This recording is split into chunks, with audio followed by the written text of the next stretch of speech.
If you're in year 12 this year, congratulations on making it to your first break. I'm sure you all have been working extremely hard and you deserve that break. Take whatever leisure time you need to, spend some time with family and friends, play some video games, and just get that downtime in, because there's not a lot of opportunity during year 12, even during your breaks in the future for the term 2 and term 3 holidays. It's not really much of an opportunity to take much of a break. So now that the content is a bit lighter, take the break that you feel like you deserve. And even if you feel like you don't deserve a break, still take a break anyway. This is something that I'm learning the hard way right now. Sometimes if you don't feel like you're 100% productive, you still need that break time, and it's not always a matter of you just have to catch up with whatever you're missing out on. Sometimes you do need to take a break, and even though I'm the type of person who always wants to keep going even if they feel like they've been unproductive in the past, if I feel like I need to make up for it all the time, don't feel that pressure to always feel like you're behind, because what's going to happen is that you're just going to feel a lot of pressure internally, and it's going to explode out to other areas of life. So just make sure that you take a break. That's the most important thing to take away from this video.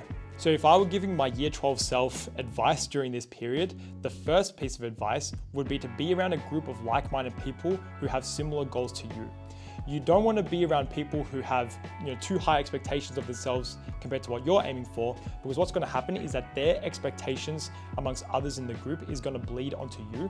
And what that's going to mean is that you're going to feel kind of unfulfilled, and you're not fulfilling these expectations that the group has for everyone else, and therefore you're going to feel like you're not doing enough work. But that is not the case, because you have different expectations, and different standards require different amounts of work. So it's like comparing apples and oranges, right? You don't want to kind of be around people who have really, really high expectations of themselves compared to what you need. For example, if you're aiming for an 88 but you're around people who want 88s and 89s, obviously it's good to aim for as high as possible, but sometimes it's just a bit too unrealistic, and it gets to a point where it's so much that it creates a sense of dissatisfaction with what you're doing, and these unfulfilled expectations is what causes people to be demotivated and not want to study at all. So it can kind of create a negative effect in the long run, especially to your mental state, if you're around people who have really, really high expectations of themselves, and you just don't have that expectation for yourself as well. So,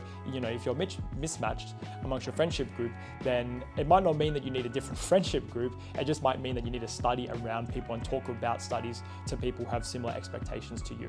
Now, the second piece of advice that I would give is that I need to find as many resources as possible right now to start preparing for SACs and exams as early as possible. Because what happens is that in the term 2 and the term 3 holidays, you're probably more focused about preparing for SACs and exams that are coming up in the short term.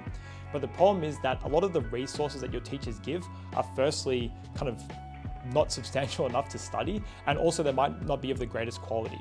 So what I would advise my past self, and what I would advise year 12 students as well, is to find as many resources right now as possible that are not only relevant to the SACs that are coming up, but also relevant to exams that happen at the end of the year. Now, this is obviously a business, right? But what I try to do with the business is I try and cater it for my past self.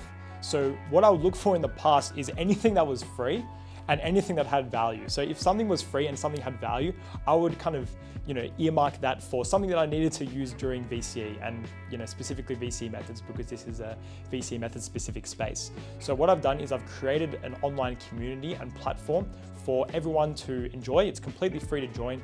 Click the link in bio to secure a place it's called the VCE Methods School. It pretty much contains a community where you can connect with like-minded people and ask questions and discuss specific problems amongst a specific community dedicated to VCE Methods. But it also has online resources where you can learn pretty much any topic and get resources for any topic as well to really refine your skills. So if you want to refine this over the holidays and make the most of this holidays in the most efficient way possible, click the link in bio to join that community right now.